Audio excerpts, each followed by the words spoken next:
Барлықтарыңызға сәлем. Бұл видеода мен сіздерге нашумевший дубайский шоколадтың жасалу рецептісімен бөлісетін боламын. Өз қаламнан осындай катаифи деген тестаны тауып алдым. Бұл тончайшие нити греческого теста, яғни бұлар жіп сияқты ұзын-ұзын ұннан жасалған теста. Бұдан пахлава да жасайды, я өздерінің суретінде көріп тұрсыздар, пахлава да жасайды, неше түрлі тәтті турецкий сладостьларды осы тестадан жасайды екен. Біз қазір бұл тестамен дубайский шоколад жасайтын боламыз. Видеоны міндетті түрде соңына дейін көріңіздер. Сұрақтарыңыз болса комментарийға жазыңыздар. Мен де міндетті түрде қайталап жасап көріңіздер. Себебі дәмі деген тіл үйреді. Расымен де елдің барлығы шулап жатқаны бекер емес екен. Ал енді бастаймыз. Дубайский шоколадымызды жасауға бізге осындай ең бастысы катаифи деген осындай греческий тесто қажет. Бұл греческий тестадан көбінесе турецкий тәттілерді жасайды, яғни пахлава, көргенде болған шығарсыздар. Осындай тестадан жасалған тончайшие нити дейді, яғни жіптер сияқты осылай тестадан тартып жасайды. И осы теста бізге қазір начинка жасауға керек болады.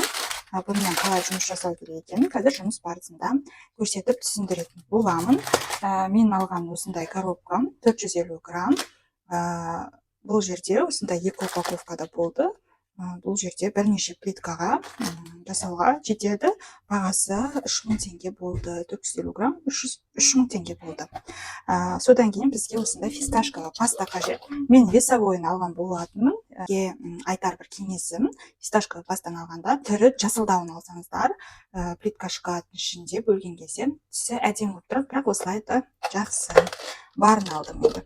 Одан кейін бізге осындай форма қажет. Форманы алған кезде осындай выемкасы, яғни мынандай биіктігі кішкене көптеу форма алыңыздар. Енді менде бары осы болды. Меніңше жақсы болып шығады. Начинкасын аса көп қылғым келіп тұрған жоқ. Ең бастысы жасап көру менің мақсатым. Одан кейін міндетті түрде качественный шоколад қажет. Осындай мен бельгийский колебалт шоколадны алдым. Молочный шоколад, шкафлялы, текучісті. Осы шоколадпен қазір жұмыс жасайтын боламыз. Ал енді жұмысымызды бастайық. Ең бірінші мен мынау катаифи шоколадымды жұмысқа дайындайтын боламын. Осылай тестамды алдым. И қазір осылай бөлімді маған шамамен 50 граммдай катаифи қажет. Қазір осыны өлшеп аламын. 50 грамм.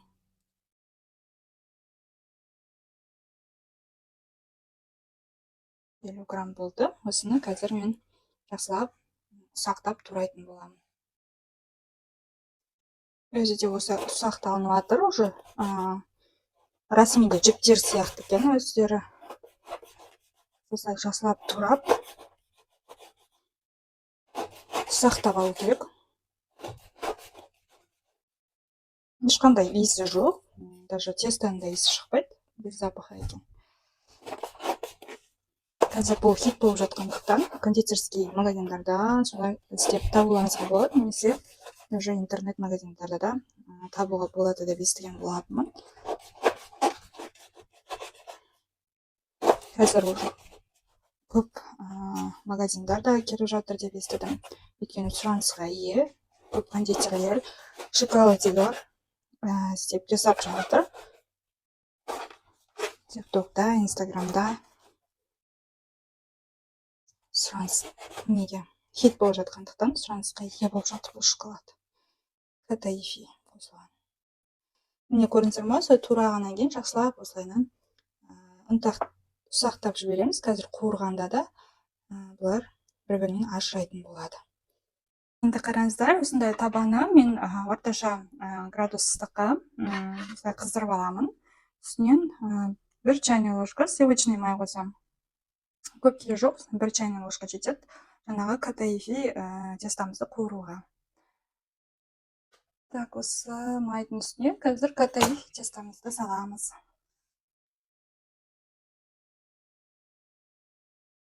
Негізі бұл начинка өте хрустящий болып шығады. Біз сол үшін осы тестамызды қуырамыз, чтобы шоколадтың ортасында бұл қытырлау үшін. Яғни бұл тестаны сол үшін қуыратын боламыз. Жалпы өте мынандай влажность болмайды, сондықтан да сақтау мерзімі де ұзақ болады, яғни 2-3 айға дейін дайын шоколадты сақтауға болады осындай начинкамен. Себебі бұның құрамында су жоқ, су болмағаннан кейін оның сақталу мерзімі де ұзағырақ болады. Ешқандай специя қоспаймыз, тек өзін ғана сливочный майдың үстінде қуырып шығамыз. Плитаның астына қатты ыстыққа қоймаймыз. Орташа температурада араластырып тұрып қуырып шығамыз. Менің тестам қуырылды. Честно, былай қарап тұрсаң, бала кезімдегі қуырылған бермешелге ұқсап тұр. И, конечно же, без вот этого срача никак, потому что қозғаған сайын ұшады екен. Прям осылай қозғап араластырған сайын жан-жаққа ұша береді екен. Өйткені ұсақ болғаннан кейін, по-моему, так что кухня быт-шыт болатынына сіздер дайын болыңыздар, егер жасайтын болсаңыздар. Так, енді қараңыздар, жақсылап қуырылды. Қуыруға шамамен менің 5-7 минут уақытым кетті. Мен орташа температурада, яғни менде ең максимум 9 болса, мен 5-ке қойып қуырдым. Енді уже қазір 2-ге қойып қойдым, чтобы күйіп кетпес үшін. Уже 3-ге салсам да болады. 1 келкі болып қуырылған күтеміз, яғни ағарған теста қалмауы желательно. Мен осы араластырған сайын ұша береді. Реально бала кезімдегі қуырылған бермешелге ұқсап тұр. Иісі жоқ, тек қана жаңа қосқан сливочный майымның ғана иісі шығып тұр. Так, бәрі күшті ойдағыдай болып жатыр. Енді қазір әбден суыған күтеміз. Бұл суығанша мен шоколадымды темперировать етіп дайындай беремін. Так, міне қуырылған катаифымызды осындай мискаға салып алдық. Бұл жерде менде 50 грамм қуырылған катаиф и осындай весовой фисташковый паста. Осындай түрі онша емес, но иісі күшті екен. Поэтому, егерде хотите эстетичный вид, онда ақшыл түсті фисташковый пастаны алыңыздар. Мен енді жақын маңайда тапқаным осы болды, но дәмі, мне кажется, күшті болады. Ал енді давайте екеуін қосайық. Катаифымыз жақсылап ұнтақтадық, қуырдық. Енді қазір 100 грамм фисташковый пастамыз саламыз. Чем больше фисташковый паста, тем, мне кажется, ол андай не болады. Влажный и тем слаще болатын сияқты. И не болады адай. Қалай айтсам екен. Сочный дема, құрғақ болмайды. Яғни фисташковый пастаны аямаңыздар. Бұл жерге еще фисташковый пастамен қосып, кейбіреулері арахисовый паста қосып жатады, миндальная паста қосып жатады. Енді менің тапқаным осы фисташковый паста ғана болды.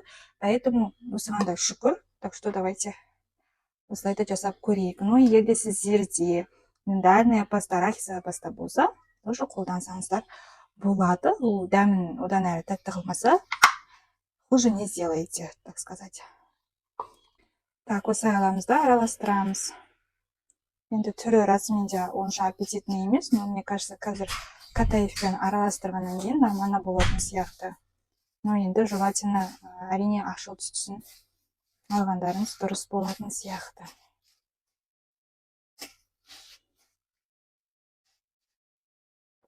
Так, осылай однородный болды массамыз. Енді қазір шоколадқа салатын боламын. Давайте. Так, енді қараңыздар, форманы алдым. Сонысында плиточный шоколадқа арналған. И қазір жасыл және сары түсті краскаларды сеуіп шығамын. Өзі дубайский шоколадты өздеріңіз байқасаңыздар, сондай сыртында краскалар бар, сондықтан қазір соны сеуіп шығатын боламын. Немесе осылай жағып шықсам да болады, осылайынан жағып шығам, чтобы кішкене интереснее болу үшін. Сары мен жасыл түсті.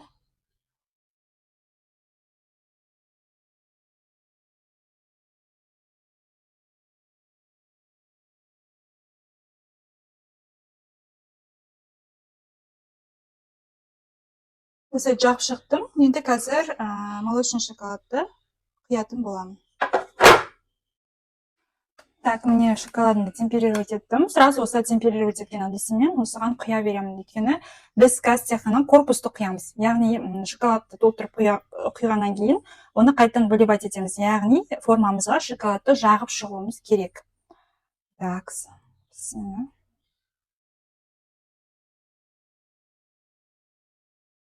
так, барынша осылай құяйын. Қазір сосын кейін артығын төгіп тастаймыз осы ыдысқа.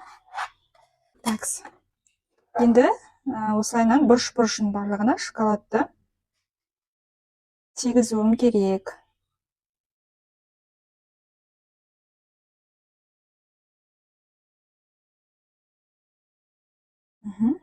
Барлық бұрышына шоколад тиді деген кезде аламыз да шоколадымызды төгіп тастаймыз.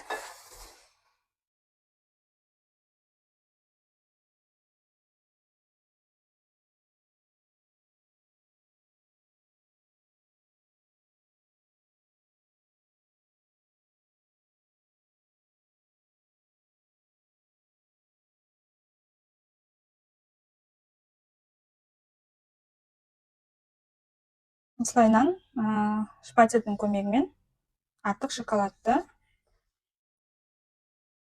түзулеп алып тастаймыз. Стабилизацияға холодильникке жібереміз.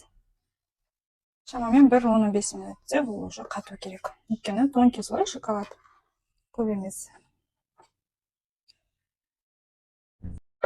Так, мінекей біздің корпусымыз уже қатты. Осылай қарасақ әдемі болып шығайын деп жатыр. Енді қазір осының ішіне жаңағы начинкамыз саламыз. Яғни фисташковый паста мен татаиф араласқан массамыз. Осылайынан саламыз. Бізге главное бұл тура формамен бірдей болып тұру керек. Осындай спатуланың көмегімен немесе силиконовый лопатканың да көмегімен жасаңыздар болады. Можно и қасықтың көмегімен жасауға өзіңізге қалай ыңғайлы жасай беріңіздер.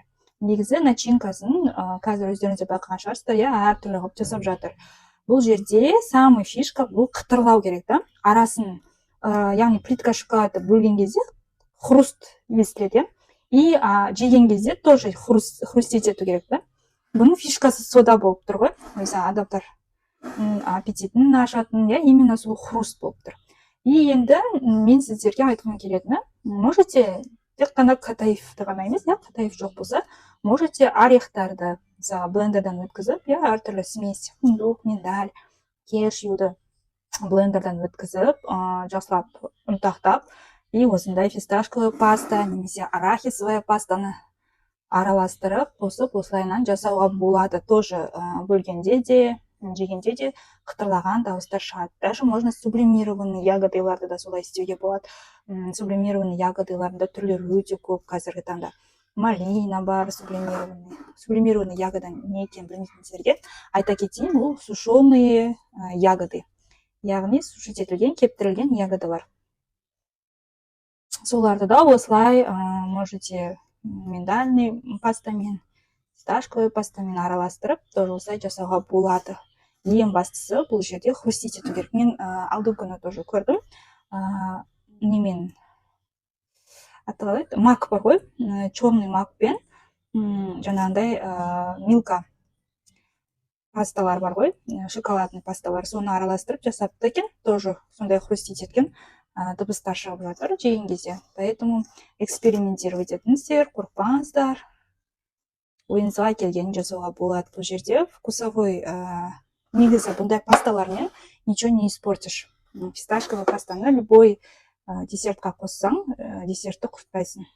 Өйткені өте тәтті, пикантный, сондай дәм береді. Осы бұрыш-бұрышын барлығына жағып шықтық. Енді қараңыздар, бұл жерде артық болмау керек. Яғни формадан пастамыз кішкене көріңіздер ме, көтеріліп тұр. Соны қазір мен артығын бүйтіп алып тастаймын спатуланың көмегімен.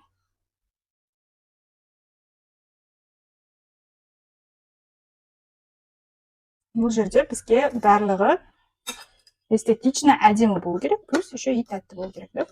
Осымен, мне кажется, уже самый раз болды. Енді қазір бетіне шоколад құятын боламыз. Шоколадты тонкий слой құямыз. Негізі бұл плитка шоколадқа көп не кетпейді, шоколад кетпейді. Өте аз мөлшерде кетеді. Оның барлығы осы видеоның астында рецептке жазып кеттім. Қанша грамм шоколад кетеді, қанша грамм катаиф кетеді. Жалпы негізі тек қана фисташковый пастаға көп кетуі. Ақша қымбат екен фисташковый паста. А так аса не емес. Затратный емес. Так. Вроде осылай жақсы дұрыс болды. Енді қазір үстіне шоколадты құйып шығамыз. И стабилизацияға холодильникке шамамен 30 минутқа обязательно қою керек. Так, мен кондитерский мешокқа осылай молочный шоколадты құйып алдым жаңағы. Енді қазір тонкий слой қылдырып, мынаның үстіне құйып шығамын.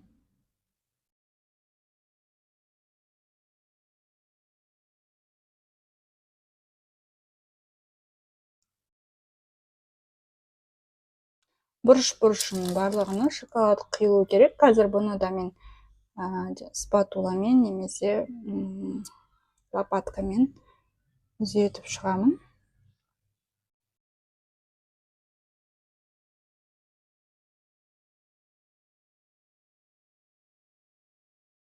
Қалатын сияқты осы.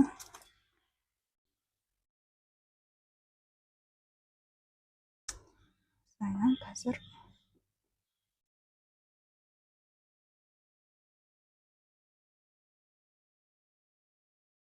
можете шоколадтың артына фисташковый орехты сеуіп шығуға, чтоб кішкене болсын әдемі болып тұратындай. Прям түп-түзу қылдыру шарт емес мынау жерде. Просто плитканың арты шоколадпен жабылса болды.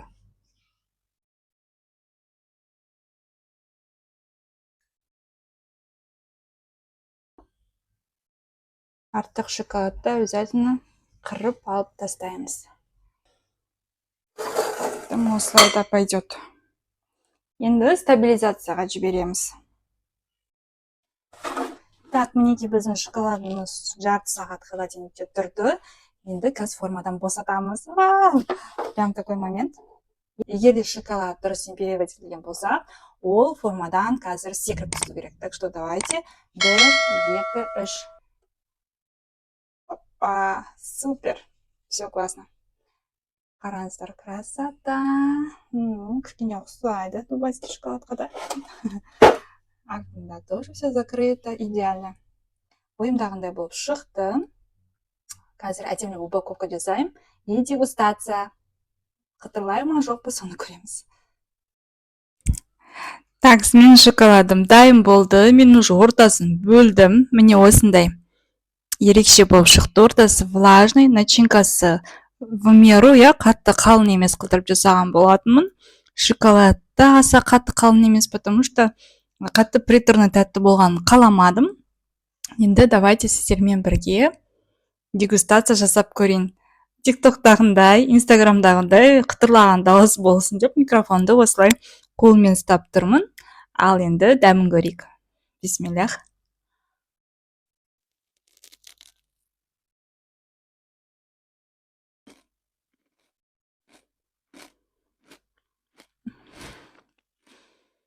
Өте дәмді.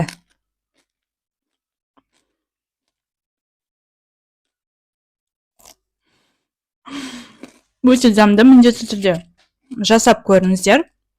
Видео рецептісі осы видеоның астында комментарийға өз ойларыңызды жазып өтіңіздер. Ұмытпаңыздар. Мінеки плиточный шоколадымыз, мен уже дәмін көрдім, дегустация. И осылай сіздерге жақынырақ көрсеткім келіп тұр. Өте тәтті болып шығады екен. Арасындағы начинкасы мен катаев екеуі қытырлағанда, это вообще божественно. Жеп отырып уже аппетитің ашылады. Өте дәмді болып шықты. Міндетті түрде жасап көріңіздер. Жасап көргеннен кейін осы видеоның астына комментарийға өз ойларыңызды жаза кетіңіздер. Келесі видеоларда кездескенше сау болыңыздар.